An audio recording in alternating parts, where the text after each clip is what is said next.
Good morning, dear student. In last class we have discussed molarity, okay, और उससे related हम लोग कुछ क्वेश्चंस भी किए थे। तो होप कि वो लेक्चर आप लोग कंप्लीट कर लिए होंगे। और स्टूडेंट, आज का जो हम लोगों का टॉपिक है मोलालिटी। बेसिकली हम लोग देखने जा रहे हैं कि मोलालिटी होता क्या है। मोलालिटी का डिफिनीशन हम लोग पढ़ेंगे, फॉर्मूला देखेंगे, कुछ फॉर्मूला को हम लोग प्रूव भी करेंगे, और उसके बाद उससे रिलेटेड कुछ क्वेश्चंस भी हम लोग आज करेंगे, ओके। तो what is molality?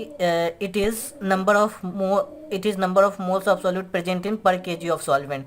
Basically student, molality क्या है? Molality is a concentration term. Molality is a concentration term जो हम लोगों को बताता है कि 1 kg, अगर हम लोग सॉल्वेंट का 1 kg लें तो उसमें कितना number of moles of solute present है, मतलब 1 kg सॉल्वेंट में कितना number of moles of solute क्या है, प्रेजेंट है। और ये हमारे सॉल्यूशंस को क्या करता है, डिफाइन करता है एक अलग वे में। जैसे मोलारिटी अलग वे में सॉल्यूशन के कंसंट्रेशन को डिफाइन करता था, वो पर लीटर सॉल्यूशन में मोलारिटी क्या पर लीटर सॉल्यूशंस में बताता था कि कितना नंबर ऑफ मोल सॉल्यूट है। तो ये क्या बताता है, पर केजी सॉल्वेंट में बताता है कि कितना number of moles of solute है। तो बेसिकली मोलारिटी और मोलालिटी में यही डिफरेंस है कि वो 1 लीटर सॉल्यूशंस में बताता है कि कितना नंबर ऑफ मोल्स है, और मोलालिटी बताता है पर केजी सॉल्वेंट में कितना number of moles of solute है, okay. It is denoted by small M. Unit is क्या हो जाएगा, मोल पर केजी, क्योंकि इसके फॉर्मूला में ऊपर मोल आता है, नीचे क्या आता है, वेट आता है, तो मोल पर केजी। और इसको हम लोग मोलल लिखते हैं, मोलल, MOLAL, मोलल, और स्मॉल m से भी लिखते हैं, ओके। ओके स्टूडेंट्स, एक इन्फॉर्मेशन मैं आपको साथ में और देता हूँ। आप लोग देखेंगे तो मोलालिटी क्या है, moles of solute upon wait of solvent.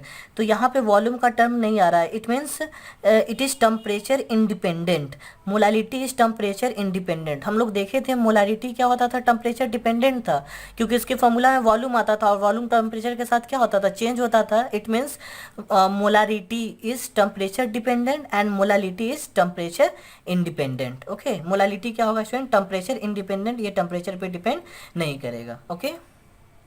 अब हम लोग फॉर्मूला का बात करें student, what is the formula of molality? It is number of moles of solute upon wait of solvent KG in KG. अब आप लोग को ध्यान देना है कि यहाँ पे स्टूडेंट वेट ऑफ सॉल्वेंट किस में लेना है, केजी में। अगर वेट ऑफ सॉल्वेंट ग्राम में होता है तो ग्राम में अगर होगा तो ऊपर आपको 1000 से मल्टीप्लाई करना होगा। क्यों?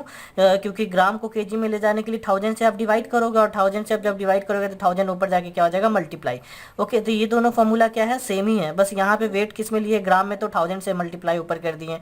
अब ये फॉर्मूला भी क्या है, सेम ही है। मोल्स ऑफ सॉल्यूट को आप लोग क्या लिख सकते हो, आप लोग जानते हो कि मोल्स क्या होता है, वेट अपॉन मोलर मास। तो moles of molality is equal to weight of solute upon molar mass of solute.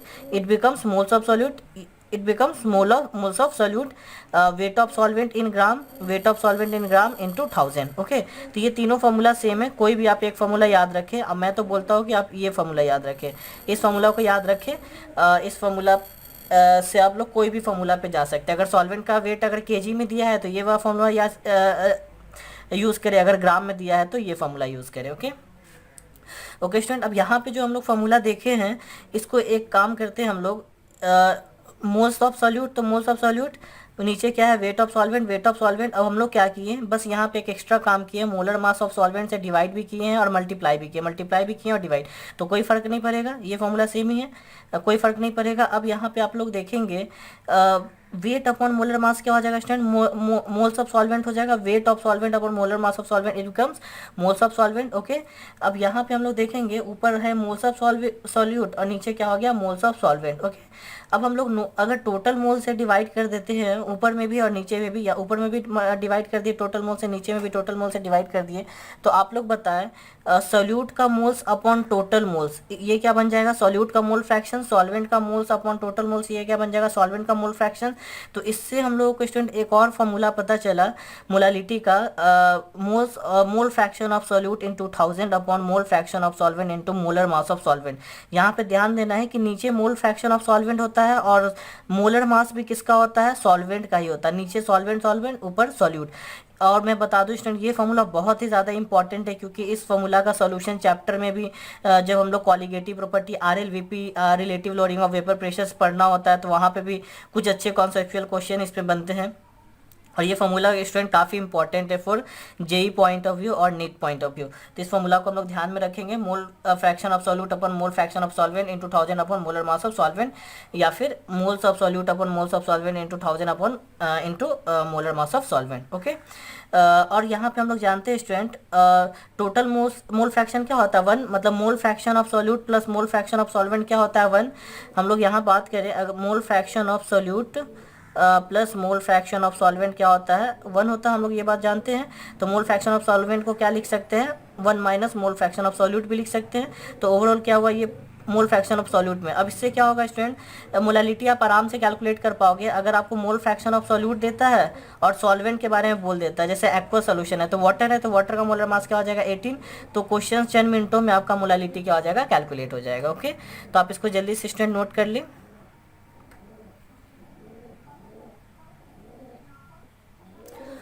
Okay student, concept booster कुछ ऐसे कॉन्सेप्ट है जो आपको क्वेश्चंस बनाने में काफ़ी हेल्प मिलेंगे। If any problem X molal is given, तो एक्स मोलल का मतलब क्या है, it means moles of solute equal to X mole and mole weight of solvent equal to 1 kg। मतलब स्टूडेंट ये काफ़ी इंटरेस्टिंग बात है। जैसे आप अगर बात करते हो कि ए एग्जांपल ए 2 मोलल सोल्यूशन, मतलब कहीं पे मोलालिटी 2 दिया हुआ है, कहीं पे मोलालिटी क्या दी गिवन है, मोलालिटी आपको गिवन है 2। इसका मतलब क्या है, मोल्स ऑफ सॉल्यूट कितना है 2 मोल्स है और वेट ऑफ सॉल्वेंट क्या है 1 kg। मान लेते हैं कि कहीं मोलालिटी 5 दिया हुआ है, मतलब 5 का मतलब मोल्स ऑफ सॉल्यूट क्या होगा 5 और वेट ऑफ सॉल्वेंट क्या होगा 1 kg। मतलब वेट ऑफ सॉल्वेंट हमेशा 1 kg फिक्स होगा, क्योंकि ये 1 kg के लिए डिफाइन होता है number of moles of solute present in per K G of solvent, और जो गिवन होगा मोलालिटी वही उसका क्या हो जाएगा, उस सॉल्यूशंस का क्या हो जाएगा मोल्स हो जाएगा 1 kg के लिए। ठीक है ना। Now we comes to numerical problem. If 90 gram of glucose is dissolved in 360 gram of water, what is the molality of solutions? सबसे पहले ग्लूकोज का मॉलिकुलर फॉर्मूला है C6H12O6। तो इसका मोलर मास कितना कैलकुलेट हो जाएगा 180 ग्राम पर मोल। हम लोग जानते हैं मोलर मास का यूनिट क्या होता है 180 ग्राम पर मोल। अब यहाँ पे मोलालिटी का हम लोग फॉर्मूला अप्लाई कर देंगे, wait of glucose upon molar mass of glucose into 1000 into weight of water, क्योंकि सॉल्वेंट यहाँ पे क्या है वाटर है स्टूडेंट।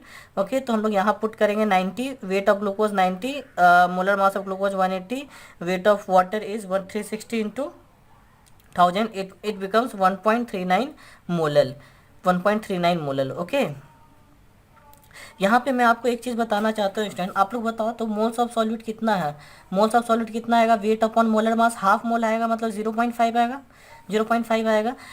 तो यहाँ पे आप लोग बोलोगे कि सर 1.39 मोलल का मतलब क्या है, इसका मतलब ये है कि आपका 1 kg सॉल्वेंट में 1.39 मोलल है, 1 kg सॉल्वेंट में कितना मोलल है 1.39।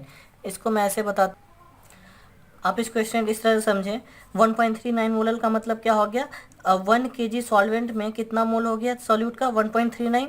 तो एक मतलब 1 kg मतलब 1000 ग्राम में हो गया, ये 1000 ग्राम में क्या हो गया 1.39। तो 1 ग्राम में कितना हो जाएगा 1.39 अपॉन 1000 ग्राम, 1000, और हम लोग का सॉल्वेंट कितना है 360 ग्राम। तो हम लोग क्या कर देंगे 360 ग्राम में कितना हो जाएगा, 360 ग्राम में कितना हो जाएगा 1.39 अपॉन 1000 इंटू 360। जब इसको कैलकुलेट करोगे आप तो ये आपका आ जाएगा 0.5 मोल। ठीक है ना। तो यहाँ से प्रूफ भी हो रहा है कि जो बात हम लोग लिखे हैं, ये जो बात हम लोग लिखे थे ये बिल्कुल क्या था सही था, मतलब 1.39 1 kg में आ रहा है 1000 ग्राम में मोल्स, तो 360 ग्राम में कितना हो जाएगा तो वो 0.5 मोल ही होगा। ओके, तो इस चीज़ को अभी आप लोग लिख ले कॉन्सेप्ट बूस्टर में, ये सब इंपॉर्टेंट है आपके लिए। ओके, ये सब कॉन्सेप्ट जब पता रहेगा तो क्वेश्चंस काफ़ी आसान बन जाएंगे आपको आपके लिए। Okay okay student, now we comes to next problem and aqueous solutions. Aqueous solution जैसे ही बोल दिया मतलब सॉल्वेंट क्या है स्टूडेंट वाटर है, contain 18% by weight of glucose, what is the molality of solution. 18% by weight means weight of glucose कितना हो जाएगा स्टूडेंट 18 ग्राम, परसेंटेज का मतलब सॉल्यूशंस का वेट 100 ग्राम होगा, 18% मतलब वेट ऑफ सॉल्यूट क्या हो जाएगा 18 ग्राम और वेट ऑफ सॉल्वेंट क्या हो जाएगा 100 माइनस 18 इज इक्वल टू 82 ग्राम।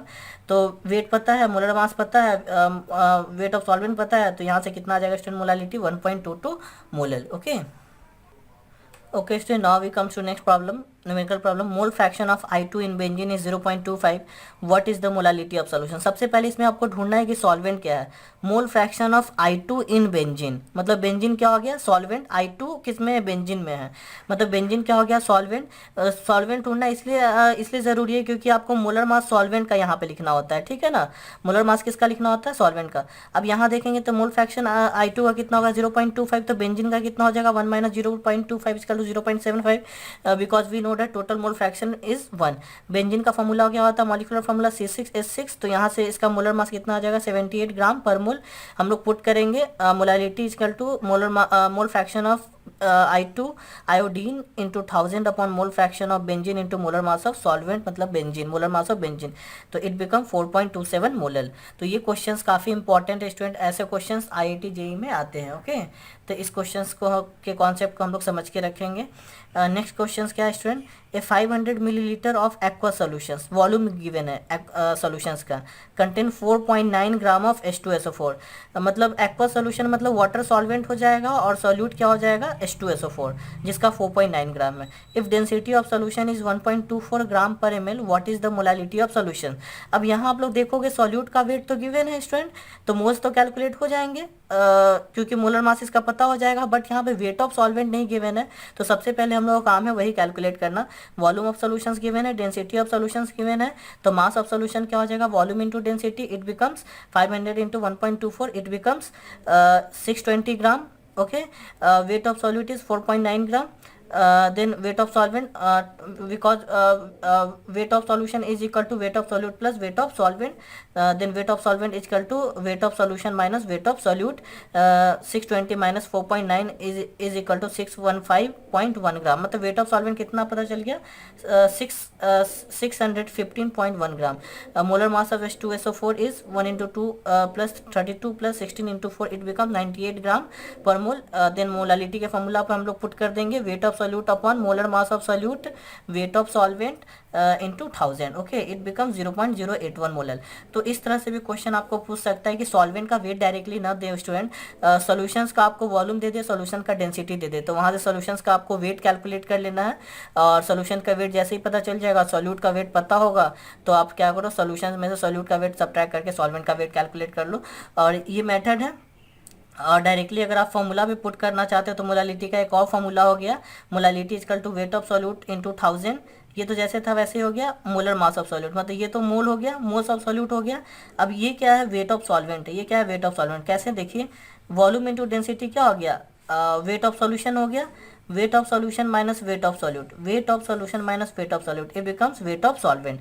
तो ये फॉर्मूला पहले वाला ही फॉर्मूला है, बस इसको हम लोग किस फॉर्म में, अगर वॉल्यूम गिवन हो, डेंसिटी सॉल्यूशंस का गिवन हो, तो हम लोग ये फॉर्मूला अप्लाई करेंगे। ओके, तो होप ये लेक्चर आपको स्टूडेंट समझ में आया। नेक्स्ट लेक्चर में मैं आपको बताऊंगा relation between molarity and molality.